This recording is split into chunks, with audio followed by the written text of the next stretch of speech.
कृष्णा और बलिराम की कहानी। एक दिन माता दशोदा दही माथ कर माखन निकाल रही थी। अचानक माँ को आनंद देने के लिए बलिराम और श्याम उनके निकट पहुँच गया। कन्हैया ने माँ की चोटी पकड़ ली और बलिराम ने मोतियों की माला दोनों माँ को अपनी तरफ खींचने का प्रयास करने लगा। बलिराम कहते थे, माँ पहले तुम मेरी सुनो, और कन्हैया कहते थे, नहीं माँ पहले तुम मेरी सुननी पड़ेगी। मैया मुझे बड़े जोर की भूख लगी है, भूख से मेरा बुरा हाल है। चलो ना जल्दी से मुझे माखन रोटी दे दो। देखो ना आज मैं खेलते खेलते बिल्कुल ही थक गया हूँ। मैं माखन रोटी खाकर जल्दी सो जाना चाहता हूँ। दशोदा जी ने कहा, बेटा दूध पी लो, यह घर में नाना प्रकार के पकवान बने हैं, जो तुम्हारी इच्छा हो खा लो। कन्हैया ने कहा, नहीं मैंने तो केवल माखन खाऊंगा, मेवा पकवान तो मुझे बिल्कुल ही अच्छा नहीं लगता है। जब तक तुम मुझे माखन नहीं दे दोगी तब तक मैं तुम्हारी चोटी खींचता ही रहूँगा। मैंने कहा, कन्हैया अगर तू माखन खाएगा तो तेरी यह चोटी छोटी रह जाएगी, कभी नहीं बढ़ेगी। कन्हैया ने कहा, माँ तू दाऊ भैया को तो कभी माना नहीं करती, वो तो जब भी मांगते हैं तुम उन्हें माखन रोटी दे देती हो, मुझे क्यों नहीं दे रही हो। मैंने कहा, कान्हा देखो पहले मैं दाऊ को भी माखन रोटी नहीं देती थी, वो भी मेवा पकवान खाता था और दूध पीता था, तभी तो उसकी चोटी लंबी चौड़ी है।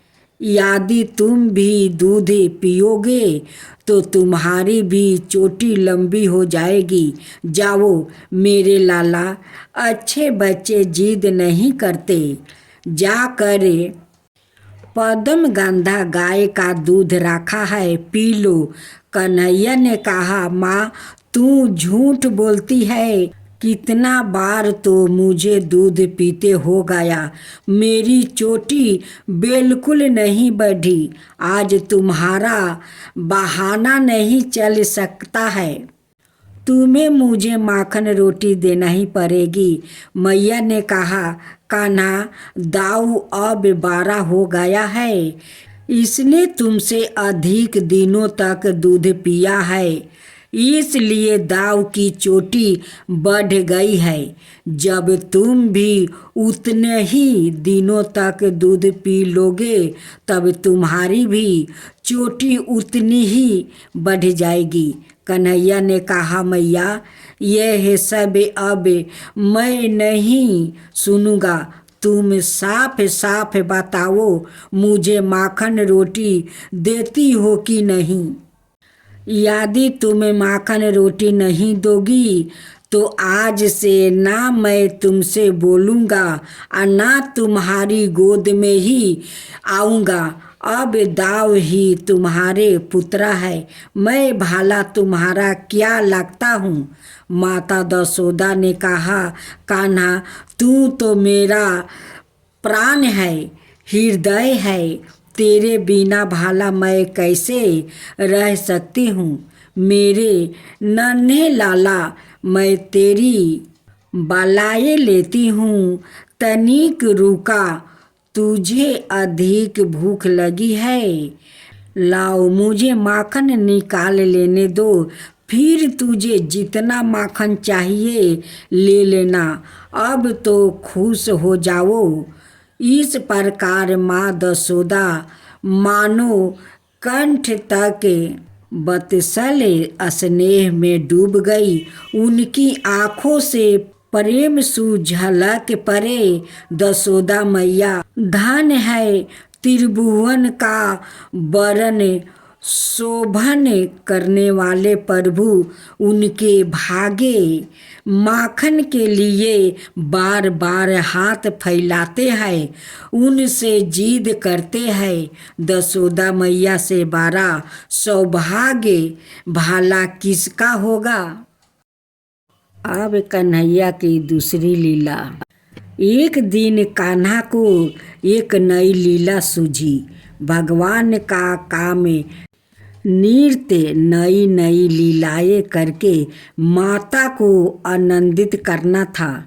पूर्व जन्म में नंद बाबा और दशोदा मैया ने भगवान की उपासना करके भगवान से पुत्र रूप में बस्ताले सुख की ही तो प्रार्थना की थी। भगवान इस इच्छा को अधूरी कैसे रहने देते, इसलिए वो नृत्य नवीन बाल लीलाएं से माँ को रिझाने का प्रयास करते थे। कान्हा नंद के मनियम आंगन में घुटनों के बल किलकिलारी मारते हुए खेल रहे थे। अचानक उनकी दृष्टि अपनी परछाई पर पड़ी जो उन्हीं का अनुकरण कर रही थी। जब वो हंसते थे तो परछाई हंसती थी, जब वो चलते थे तो परछाई चलती थी।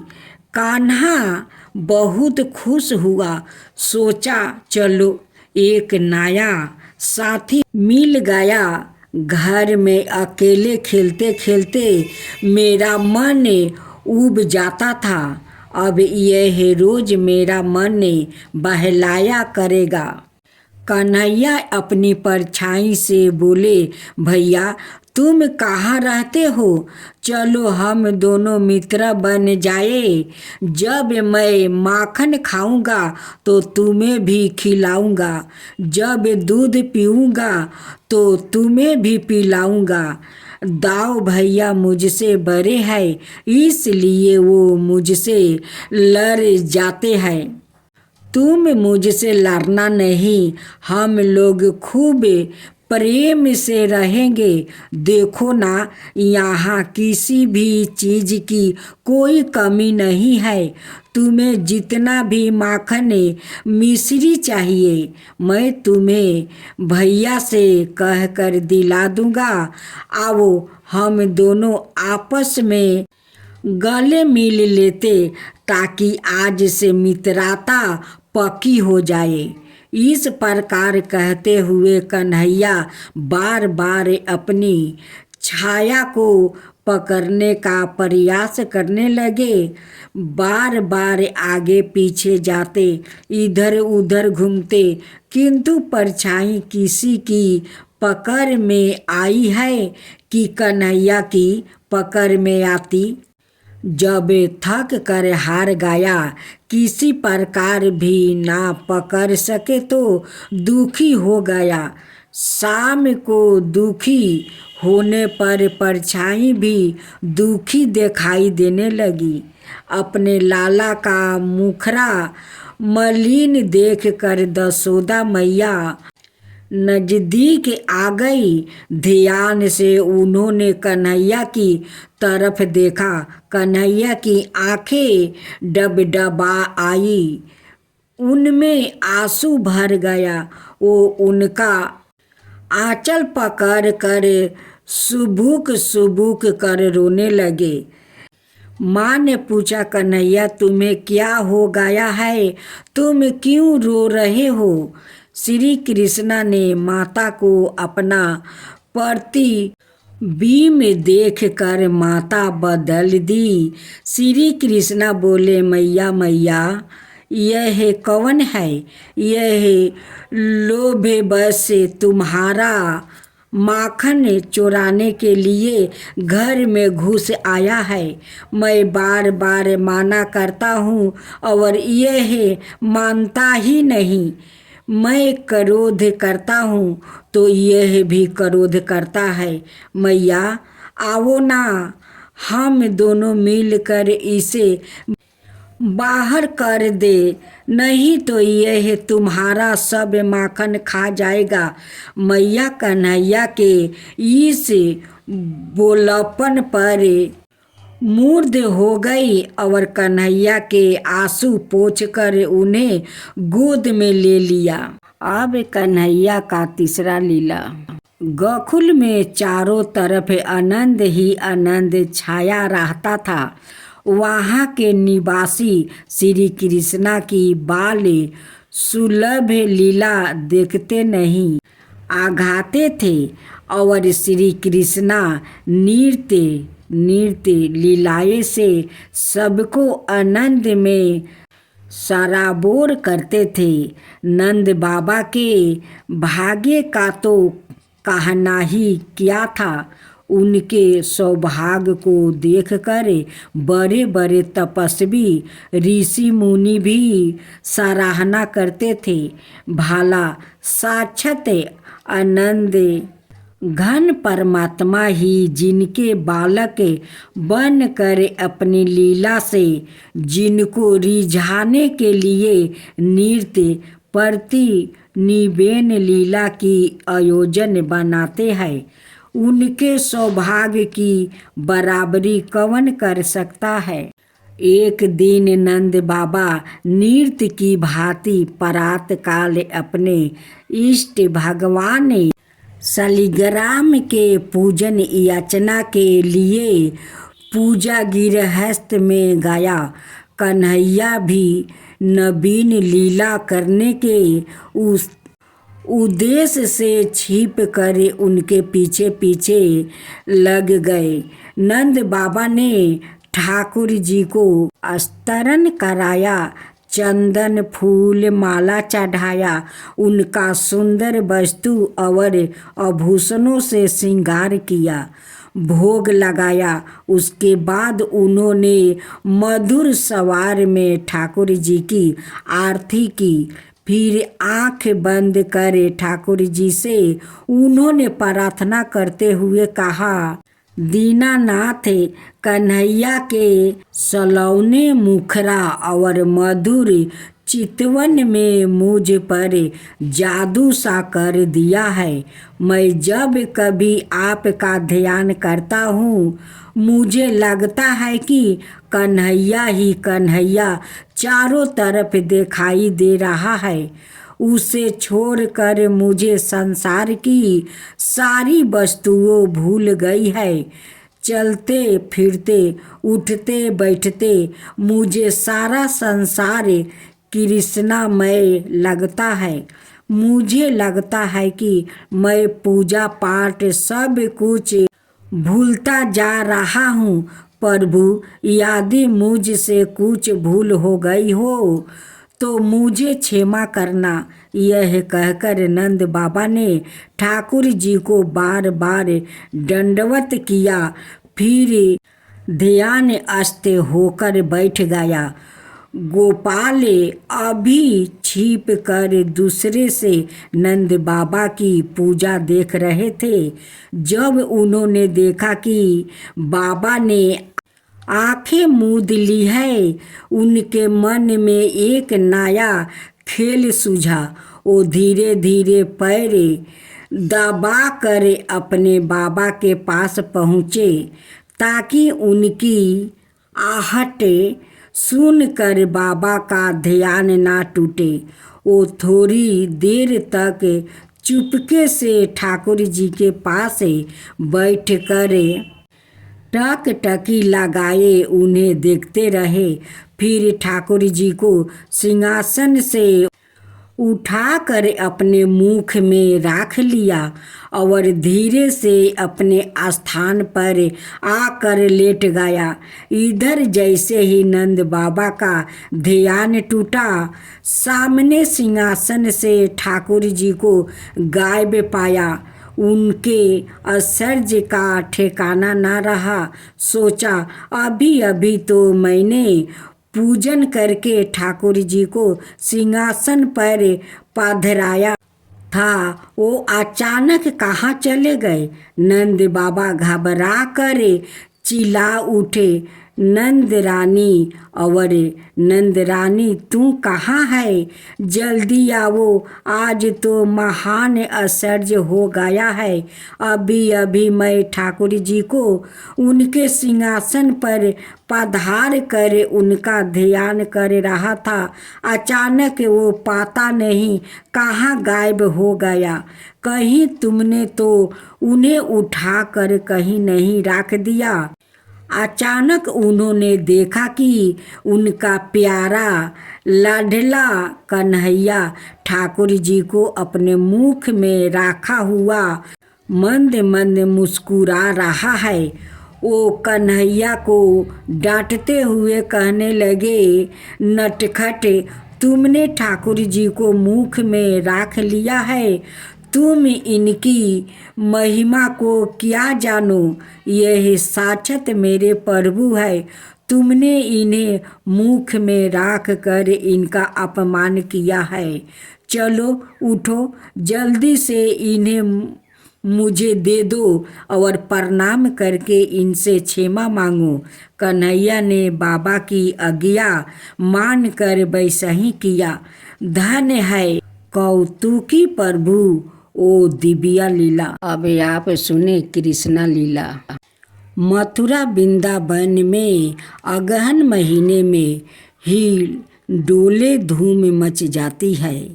मंदिरों में जगह जगह ब्रज की प्रसिद्ध मंडलियों रस नृत्य होता रहता है।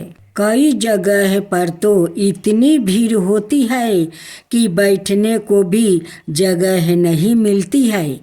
इस नृत्य में कुछ गोपियाँ बनाई जाती है। एक राधा कृष्णा की जोड़ी होती है। उनको ब्रज की प्राचीन पोशाकों में सजाया जाता है। एक गोपी दूसरी गोपिया का हाथ पकड़ लेती है और इस क्रम से वो एक गोल घेर में खड़ी हो जाती है। बीच में राधा कृष्णा की शोभा यमन उगल जोड़ी रहती है। कृष्णा बांसुरी बजाते हैं, राधा प्रेम भाव से बांसुरी की सवारी मधुरी में लीन हो जाती है। प्रेम भाव में बाजों पर नृत्य का एक लहर छेड़ जाता है। गोपियाँ बड़ी बड़ी नृत्य करती है। सम पर आखिरी ठुमकी मार कर अपनी अपनी जगह पर पहुँचती रहती है। सबके बाद में लरिया लीजी और श्री कृष्णा का सम्मिलित नृत्य होता है। नृत्य के साथ कुंज वन में रास रचाता है। सांवरों का नहाई इस प्रकार का कोई श्री कृष्णा की रास लीला के संबंध का गति चलाता रहता है। पहले हाथ साथ ही चरण को सब मिलकर गाते हैं, फिर गीत के एक एक चरण को प्रत्येक गोपिया की जोड़ी बारी बारी से गाती है। गीत समाप्त हो जाने पर उसी धावानी को श्री कृष्णा अपनी बांसुरी पर सुनते हैं। यह तान बहुत ही मधुर होती है। गोपियाँ मूर्छित सी होकर कृष्णा की मुरली को और उनके अधरों को देखती रहती है। दर्शक लोग इस नृत्य के आनंद में मस्त हो जाते हैं। इस नृत्य की छठा सदाए के लिए हृदय पटल पर अपनी अमिट छाप डाल देती है। इसे देख कर हम यह सोचने लगते हैं कि राधा कृष्णा का वास्तविक रास नृत्य कितना मनोरथ कारी और आनंददायक होगा, जिसकी समृति ब्रज मंडल अब भी इतने सुंदर रूप में बनाए हुए हैं। अब कृष्ण भगवान की दूसरा कथा। एक दिन भगवान श्री कृष्ण ने देखा कि सब गोप इंद्र यज्ञ की तैयारी कर रहे हैं। उन्होंने नंद बाबा से पूछा, पिताजी आप लोग किस यज्ञ की तैयारी कर रहे हैं? लगता है कि यहाँ कोई बड़ा उत्सव होने वाला है। नंद बाबा ने कहा, बेटा भगवान इंद्र वर्षा करने वाले मेघ के स्वामी है। मेघ उन्हीं के रूप है। वो समस्त प्राणियों को दीर्पित करने वाले जल बरसाते हैं। हम लोग उन्हीं मेघपति भगवान इंद्र की पूजा करते हैं। मनुष्यों को खेती आदि प्रयत्नों का फल देने वाले इंद्र ही है। भगवान श्री कृष्ण ने कहा, पिताजी प्राणी अपने कर्म के अनुसार पैदा होता है। इसे उसके कर्म के अनुसार ही सुख दुख प्राप्ति होता है। जब सभी प्राणी अपने कर्मों का ही फल भोग रहे हैं, तब हमें इंद्र पूजा की क्या आवश्यकता है? कर्म ही गुरु है और कर्म ही ईश्वर है। इसलिए पिताजी मनुष्य को चाहिए कि वो वर्ण और आश्रम के अनुसार धर्मचरण करता हुआ कर्म का ही आदर करे। हम लोग सदा से गौ पालन ही करते आए हैं। पिताजी ना तो हमारे पास किसी देश का राज्य है और ना बड़े बड़े नगर ही हमारे अधीन है। हम तो सदाई से ही वनवासी है। वन और पहाड़ ही हमारे घर है। हमारे तो सबसे बड़े देवता गिरिराज गोवर्धन है। इसलिए हम लोग को गोवर्धन की पूजा करनी चाहिए। इन्हें यज्ञ के लिए जो सामग्री एकत्र की गई है, उसी में से हमें गिरिराज की आराधना करनी चाहिए। अनेकों प्रकार के पकवान बनाए जाए।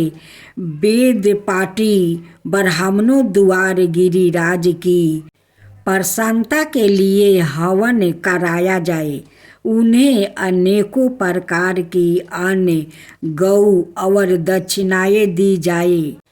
गायों को चारा दिया जाए और फिर गिरिराज गोवर्धन को भोग लगाया जाए। उसके बाद सुंदर सुंदर वस्तु और गहने पहन कर गिरिराज गोवर्धन की परिक्रमा की जाए। पिताजी मेरी तो ऐसी ही इच्छा है। ऐसा यज्ञ गौ ब्राह्मण और गिरिराज को तो प्रिय होगा ही, मुझे भी बहुत प्रिय है। वास्तव में भगवान श्री कृष्ण इंद्र का घमंड तोड़ना चाहते थे। नंद बाबा आदि गोपों ने भगवान श्री कृष्ण की सलाह को बड़ी ही प्रसन्नता से स्वीकार कर लिया। पहले ब्राह्मणों से आश्वासित वचन कहकर गिरिराज की षोडशोपचार से पूजा कराई गई। ब्राह्मणों को दक्षिणा दी गई। इसके बाद नंद बाबा के साथ सारे गोप गोपियाँ ने गिरिराज की परिक्रमा की। भगवान श्री कृष्ण गोपों को विश्वास दिलाने के लिए गोवर्धन के ऊपर एक दूसरा विशाल शरीर धारण करके प्रकट हो गए और सारी सामग्री का भोग लगाने लगे। भगवान श्री कृष्ण ने अपने इस दूसरे स्वरूप को अनाए ब्रजवासियों के साथ सवाए भी प्रणाम किया। उन्होंने कहा, देखो कैसा आश्चर्य है। गिरिराज ने सवाए प्रकट होकर हम पर कृपा की है। यह जैसा चाहे रूप धारण कर सकते हैं। जो वनवासी जीव इनका निरादर करते हैं उन्हें यह नष्ट कर डालते हैं। आओ हम लोग अपना और गौओं का कल्याण करने के लिए इन गिरिराज को नमस्कार करें। सभी लोग विधि पूर्वक गोवर्धन की पूजा करके और उन्हें नमस्कार करके श्री कृष्णा 7 वर्ष में वापस लौट आए।